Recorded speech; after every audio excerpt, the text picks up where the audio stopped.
music's been a touchstone through all facets of my life. I went to my first folk club gig with my dad when I was about 9, I think. And that wasn't yesterday or possibly even the day before. If you tell me that I couldn't listen to or play music or talk about music, you might as well cut off my air supply, Mitch, because I'm gone. From NCPR, welcome to Northwards. People, ideas, and conversations from and about Northern New York, Vermont, and beyond. I'm Mitch Tyke.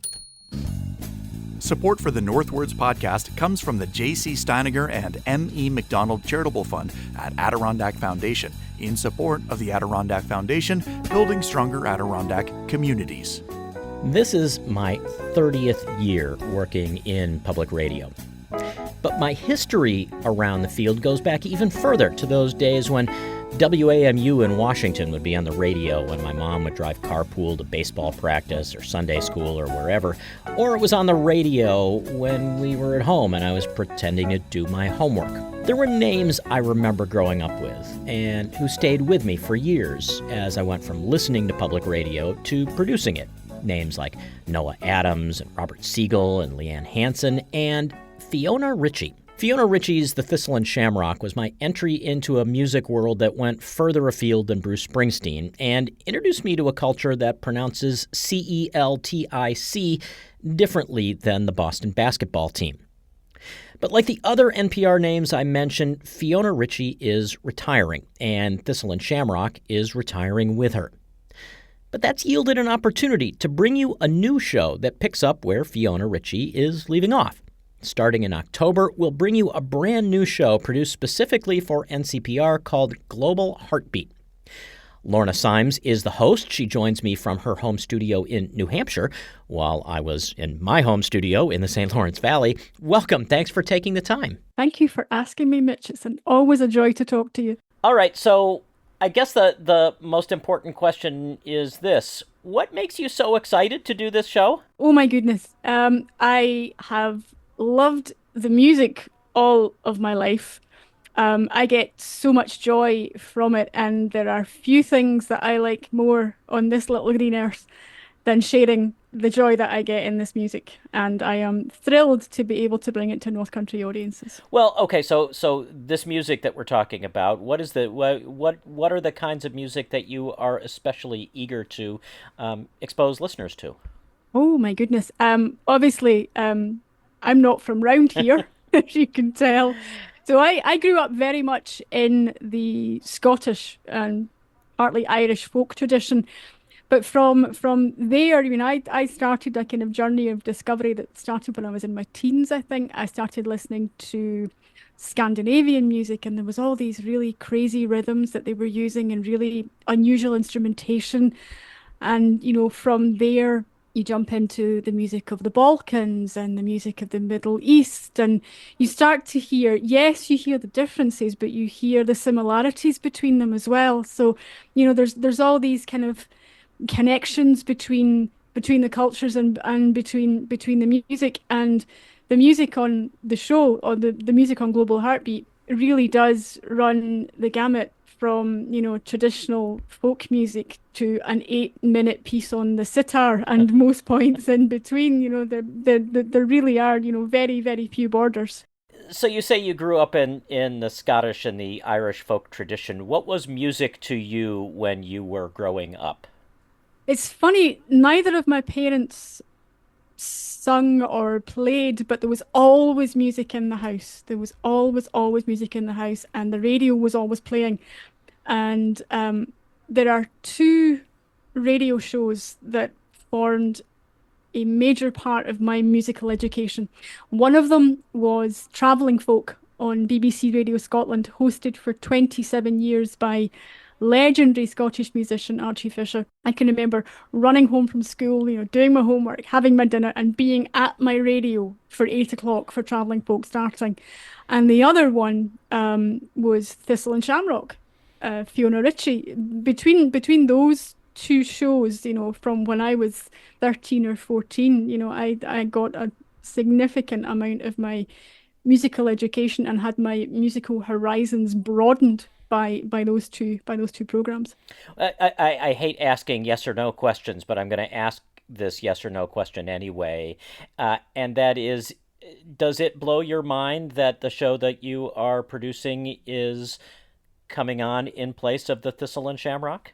Yes. Yes, it does. And it terrifies me a little bit as well. It's like, oh my goodness, crikey. Okay, so between those two shows that you really sort of cut your musical teeth with, and Yep. today, how is it that you have pursued your interests in music? What is it? What are the kinds of experiences that you've had that you hope to kind of encapsulate on this show? Well, I've been singing as long as I've been breathing, and I've been playing guitar since I was about 15. And when I lived in Scotland, I had a band and really released a couple of records. So, I know about the business from the performer side of the house. And then on this side of the Atlantic, my husband and I ran a small listening room type venue for 10 or 12 years.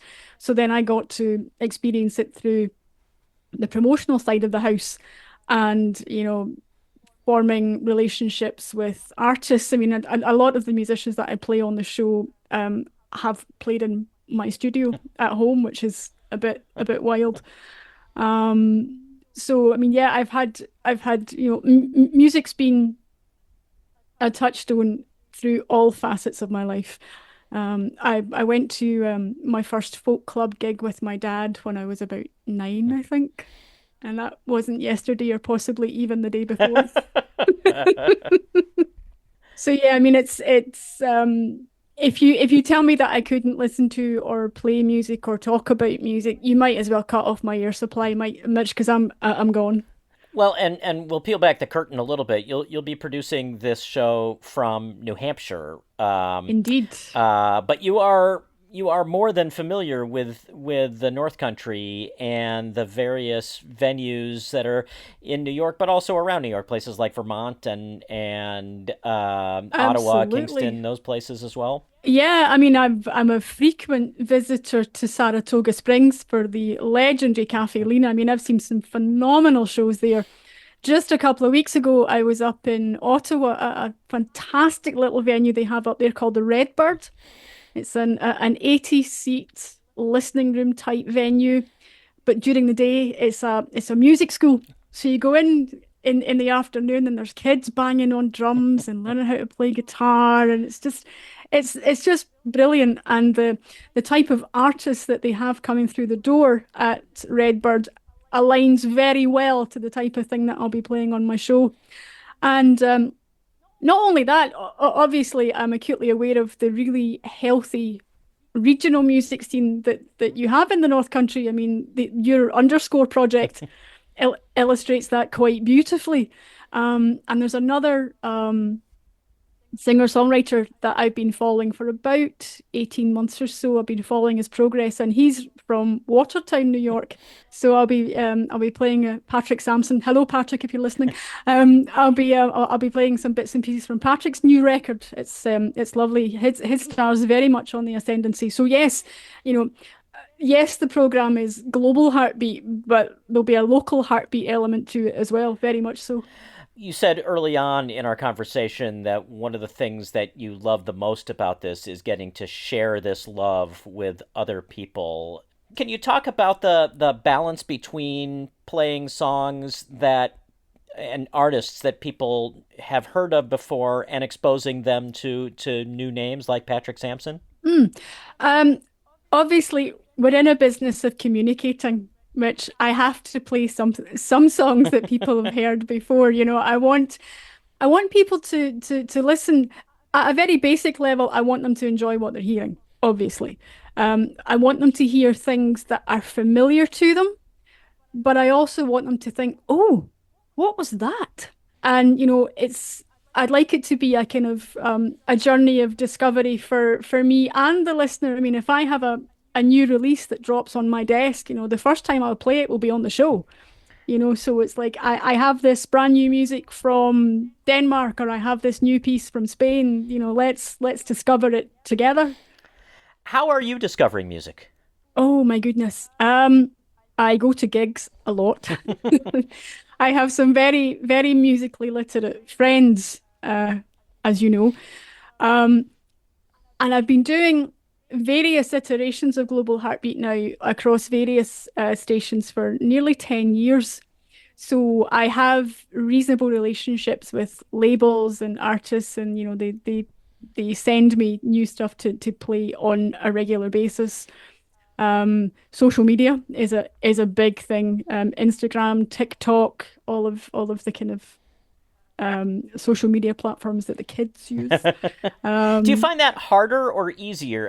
Because we're relatively contemporary in terms of yeah. age, and I remember, you'd go to the record store and you'd start flipping through the display, and maybe you were looking for one band and everything was in alphabetical order, and you discover another band that was near them in alphabetical order, Yeah. but there was already some kind of screening because this music had to end up at the record store in the first place. And Mm. today, you go on Bandcamp, you go on Spotify, you go on any of these places or social media, and you're really drinking from the fire hose. Is it easier or harder for you to find stuff that you like than it was 15 or 20 years ago?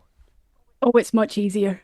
It's much easier. As you say, I know that platforms like Spotify and whatever undoubtedly have their issues, particularly from the artist point of view, but they are a really good resource for finding new music. And I mean, if I play something that an audience member hasn't heard before and really likes, I'm hoping that they will go and buy the album and find out where they're playing and things like that. So I use things like Bandcamp and Spotify and whatever as a launch pad to further discovery. And I certainly hope that the show is similar to that for listeners.